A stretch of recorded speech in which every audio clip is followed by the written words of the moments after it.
Hey guys, this is Sonu Alawat और आज का ये वीडियो मोस्ट डिजायरेबल वीडियो है क्योंकि काफी स्टूडेंट्स की डिमांड थी कि भैया मैथ्स को कैसे इंप्रूव करें, एक प्रॉपर वीडियो लेकर आइए। मेरा मैथ्स बहुत वीक है, मैथ्स में हाईएस्ट स्कोर कैसे लेकर आए, मेरा मैथ्स को पढ़ने को मन नहीं करता।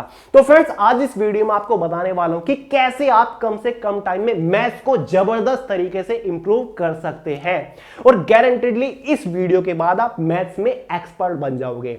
देखिए फ्रेंड्स, ये पूरा वीडियो मैंने 8 से 9 पॉइंट्स के अंदर डिवाइड किया हुआ है। एक एक पॉइंट्स को अच्छे समझिएगा और सभी पॉइंट को खुद के ऊपर जरूर अप्लाई करिएगा, जबरदस्त बेनिफिट देखने को मिलेगा। तो चलिए फ्रेंड्स, फटाफट वीडियो शुरू कर लेते हैं। बात करते हैं पॉइंट नंबर फर्स्ट के बारे में, जो कि है math preparation time duration. Friends, अगर आपको सच में लगता है कि आपका मैथ्स काफी वीक है तो आपको डेली कम से कम 3 घंटा डेडिकेशन के साथ मैथ्स को देना ही पड़ेगा।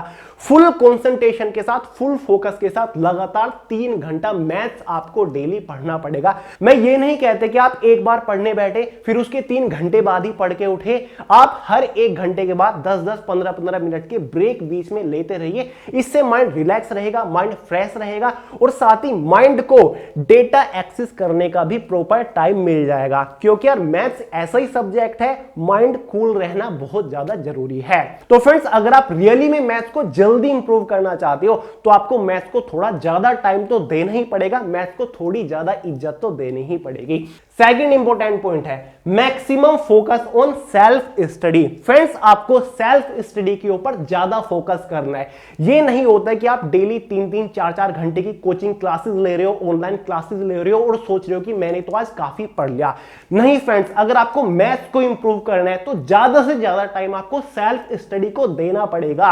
आपको खुद बैठ के घर पे ही बुक खोल के अपने हाथ से क्वेश्चंस को सोल्व करना पड़ेगा। अपना दिमाग आपको डेफिनेटली लगाना पड़ेगा और मैंने आपको सेल्फ स्टडी करने का एक प्रॉपर फॉर्मूला बता रखा है।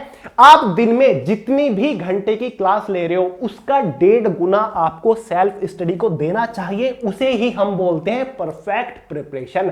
मान के चलिए आप डेली 1 घंटा मैथ्स की क्लास ले रहे हो तो आपको उसका 1.5 गुना, 1 घंटे का 1.5 गुना कितना हो गया, 1.5 घंटा सेल्फ स्टडी को देना पड़ेगा। तो टोटल दिन में आपने मैथ्स को कितना पढ़ लिया, 2.5 घंटा पढ़ लिया, जिसमें 1 घंटे की क्लास ली और 1.5 घंटा आपने जो क्लास में पढ़ा था उसको घर खुद भी पढ़ा, सेल्फ स्टडी को भी टाइम दिया।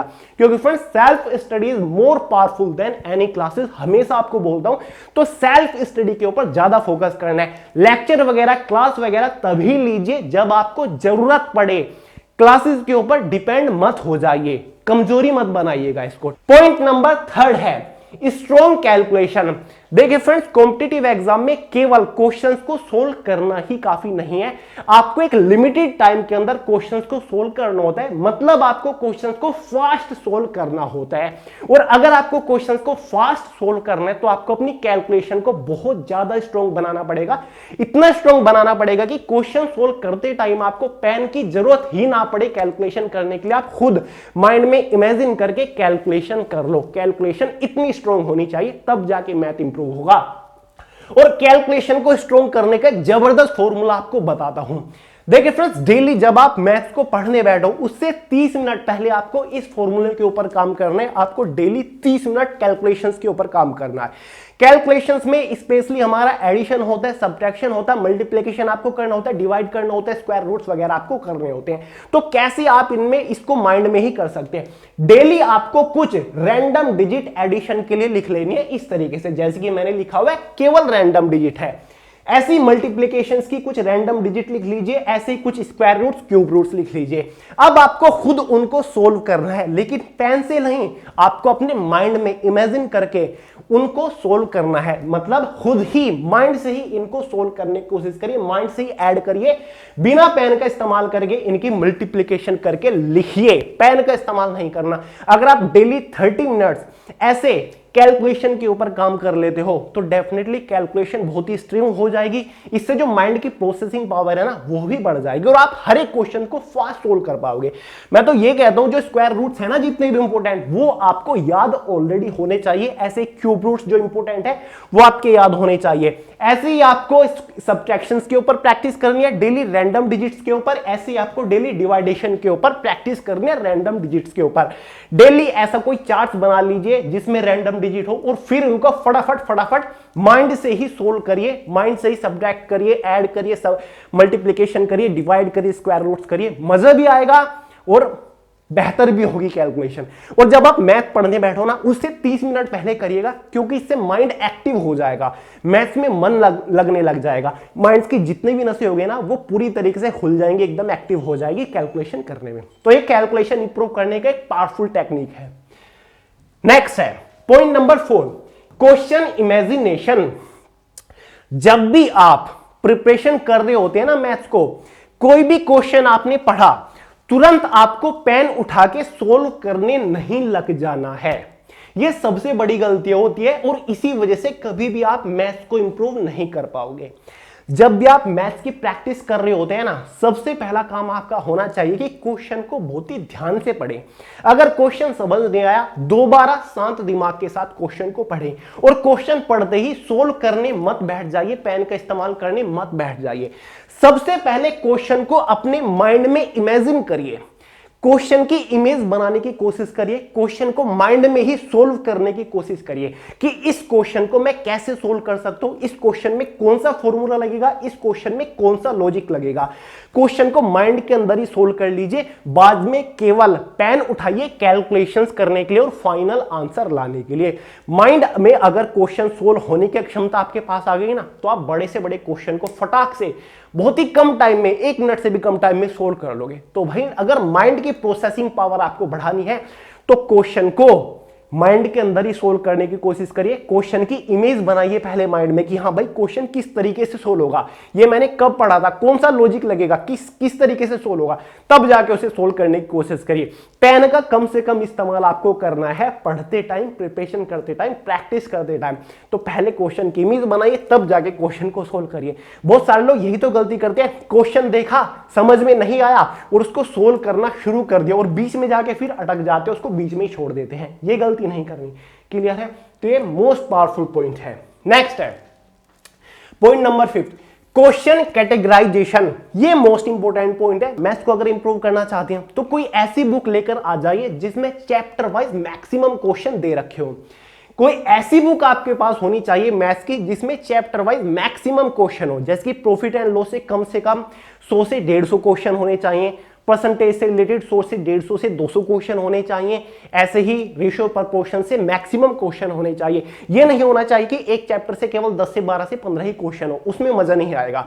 और फिर प्रिपरेशन करते टाइम आपको क्वेश्चंस को की कैटेगरी वाइज डिवाइड कर लेना है। जैसे कि एक चैप्टर में 5 से 6 कैटेगरी के क्वेश्चन होते हैं, तो आपको जब प्रैक्टिस कर रहे होते हैं ना, तो एक क्वेश्चन की जो कैटेगरी होती है उस कैटेगरी के कम से कम 4 से 5 क्वेश्चन को सोल्व करो। ये नहीं कि प्रॉफिट एंड लॉस खोला, पहला क्वेश्चन देखा, सोल्व किया, उसके बाद डायरेक्टली दूसरे क्वेश्चन पे बढ़ गए। नहीं, आपको क्वेश्चंस की कैटेगरी बना लेनी है कि प्रॉफिट एंड लॉस के अंदर ये एक क्वेश्चन है और इसी टाइप के मैं 4 से 5 क्वेश्चंस, इसी कैटेगरी के मैं 4 से 5 क्वेश्चन सोल्व करके आगे बढ़ूंगा।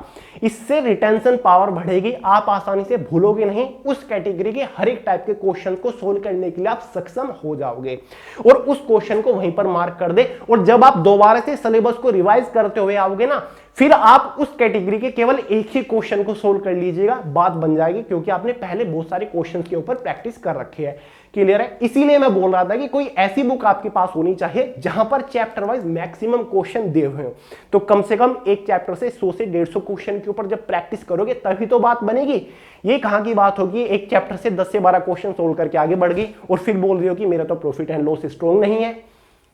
नेक्स्ट है point number 6, make particular notes. जब आप प्रिपरेशन करते चल रहे होते हैं तो आपको प्रॉपर नोट्स मेंटेन करते हुए चलना है। अब काफी सारे लोग सवाल पूछेंगे कि भैया मैथ्स के नोट्स कैसे बनाते हैं। मैं बताऊं कैसे बनाते हैं।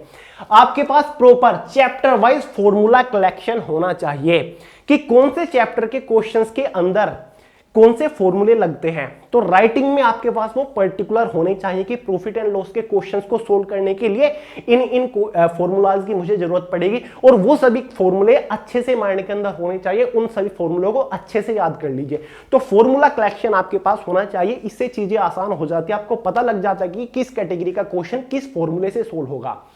साथ ही note logic question type wise, आपको पर्टिकुलर लॉजिक भी नोट डाउन करते हुए चलना है। मान के चलिए आप प्रैक्टिस कर रहे हो, क्वेश्चंस को सोल्व कर रहे हैं, कोई क्वेश्चन आपसे सोल्व नहीं हुआ, आपको जरूरत पड़ गई उस क्वेश्चन का सॉल्यूशन देखने की, या फिर आपने उस क्वेश्चन को सोल्व करने के लिए कोई लेक्चर देख लिया, तो क्वेश्चन आपने सीख लिया कि इस तरीके से सोल्व होगा, तो काफी ज्यादा प्रोबेबिलिटी है कि दूसरी बार जब आप क्वेश्चन को देखोगे वो आप सोल्व नहीं कर पाओगे, आप भूल चुके होगे।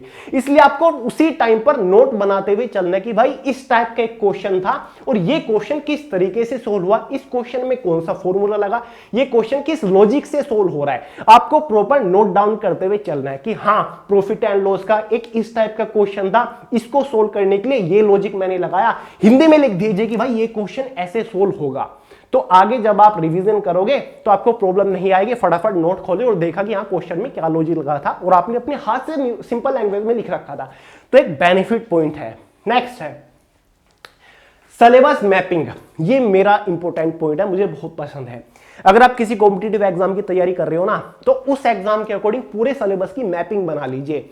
मैपिंग का मतलब यह है कि divide chapter in the form of question type wise, कि मैथ्स के सभी चैप्टर को क्वेश्चंस के टाइप वाइज डिवाइड कर लीजिए। जैसे कि परसेंटेज चैप्टर है, तो परसेंटेज में डेफिनेटली 10 से 12 टाइप के क्वेश्चंस एग्जाम में पूछे जाते हैं, तो हर एक टाइप के क्वेश्चंस निकाल लीजिए कि हाँ ये 10-12 टाइप के परसेंटेज से क्वेश्चन है, और उन सभी टाइप के क्वेश्चंस के ऊपर प्रैक्टिस करिए। ऐसे प्रॉफिट एंड लॉस के अंदर 10 से 12 टाइप के क्वेश्चंस है, और हर एक टाइप के क्वेश्चंस के 5-6 क्वेश्चंस के ऊपर प्रैक्टिस करिए। तो कैटेगरी वाइज कह लीजिए या फिर टाइप वाइज सिलेबस को डिवाइड करिए चैप्टर वाइज। साथ ही सेपरेट इग्नोरेबल क्वेश्चंस, पूरे मैथ्स के सिलेबस में से सभी इग्नोरेबल क्वेश्चंस निकाल लीजिए। इग्नोरेबल क्वेश्चंस का मतलब है कि वो क्वेश्चंस जो कि आप सोल्व नहीं कर पाते, वो क्वेश्चंस जिनको आप हमेशा नजरअंदाज करके आगे बढ़ जाते हो कि यार एक क्वेश्चन से क्या होगा, ये सोल्व नहीं हो रहा तो ये डायरेक्टली एग्जाम में थोड़ा आ जाएगा। तो इस टाइप के जितने भी इग्नोरेबल क्वेश्चन है जो कि आपसे सोल्व नहीं होते, जो टफ क्वेश्चन है, उनको अलग निकाल लीजिए और सबसे पहले उन्हीं क्वेश्चन के ऊपर प्रैक्टिस करिए। सबसे पहले उन्हीं क्वेश्चन को इंप्रूव करने की कोशिश करिए। Maximum practice on previous year questions most powerful point है किसी भी एग्जाम को क्रैक करने के लिए। अगर आप मैथ्स को इंप्रूव करना चाहते हो तो आपको प्रीवियस ईयर क्वेश्चंस के ऊपर मैक्सिमम प्रैक्टिस करनी पड़ेगी। अगर आप सीएचएसएल एग्जाम की तैयारी कर रहे हो तो 2020, 2019, 2018 की सीएचएसएल का जो एग्जाम हुआ है उनके सभी मैथ्स के क्वेश्चंस के ऊपर प्रैक्टिस कर डालिए। सीजीएल की तैयारी कर रहे हो तो प्रीवियस ईयर एसएससी सीजीएल के सभी क्वेश्चन पेपर के मैथ्स के क्वेश्चंस को सोल्व कर डालिए। तो ज्यादा से ज्यादा प्रीवियस ईयर क्वेश्चंस के ऊपर प्रैक्टिस करिए, तभी आप किसी पर्टिकुलर कॉम्पिटिटिव एग्जाम को हाईएस्ट स्कोर के साथ क्रैक कर पाओगे। क्योंकि प्रीवियस ईयर क्वेश्चंस के ऊपर प्रैक्टिस करने से आप हार्डकोर प्रैक्टिस कर लोगे, आप एडवांस लेवल की प्रैक्टिस कर लोगे, आपकी जबरदस्त लेवल की प्रैक्टिस हो जाएगी। तो बहुत ही कम प्रोबेबिलिटी बनती है कि आप एग्जाम में डिस्क्वालीफाई होगे। तो ये स्ट्रॉन्ग पॉइंट है, किसी भी एग्जाम में बैठने से पहले प्रीवियस ईयर क्वेश्चंस के ऊपर मैक्सिमम प्रैक्टिस करिए, मैक्सिमम क्वेश्चंस को सोल्व करिए। नेक्स्ट है और शायद आज का लास्ट पॉइंट है सोल्व सुडोकू और पजल। ये पॉइंट मैंने ऐड किया है क्योंकि इसका जबरदस्त बेनिफिट है। डेली यार कम से कम 1-2 सुडोकू जो कि न्यूज़पेपर में आते हैं ना, इसे सोल्व करिए। जो नंबर पजल्स होती है उनको सोल्व करने की कोशिश करिए। इसका बेनिफिट होता है, इससे ब्रेन की एक्सरसाइज होती है, इससे ब्रेन शार्प होता है, इससे ब्रेन की प्रोसेसिंग पावर बढ़ती है, मतलब ब्रेन एक्टिव होता है, फास्ट प्रोसेसिंग करने लगता है। तो इसके बहुत बेनिफिट है। तो ब्रेन की प्रॉपर एक्सरसाइज आपको करनी चाहिए डेली। अगर आप सुडोकू के ऊपर प्रैक्टिस करोगे, सुडोकू सोल्व करने की कोशिश करोगे, तो कैलकुलेशन भी बहुत ज्यादा बेटर आपकी डेफिनेटली हो जाएगी। तो ये स्ट्रॉन्ग पॉइंट है यार, इसको कम से कम 21 दिन तक इसको फॉलो करके देखिएगा। डेली एक सुडोकू या फिर कोई नंबर पजल सोल्व करिए जो कि न्यूज़पेपर में होती है। वैसे आजकल बहुत सारी मोबाइल एप्लीकेशन बनी हुई है सुडोकू वगैरह की, सर्च करके डाउनलोड कर लीजिएगा और डेली प्रैक्टिस करिए, मजा आ जाएगा। जबरदस्त बेनिफिट पॉइंट है। क्लियर है? तो फ्रेंड्स आज की इस वीडियो में इतना ही रखते हैं। सभी पॉइंट को फॉलो जरूर करिएगा, जबरदस्त बेनिफिट आपको मिलेगा। वीडियो पसंद आए लाइक जरूर करिएगा, दोस्तों का शेयर करिएगा, चैनल को सब्सक्राइब करना मत भूलिएगा। मिलते हैं यार अगली वीडियो में बहुत जल्द, तब तक के लिए जय हिंद।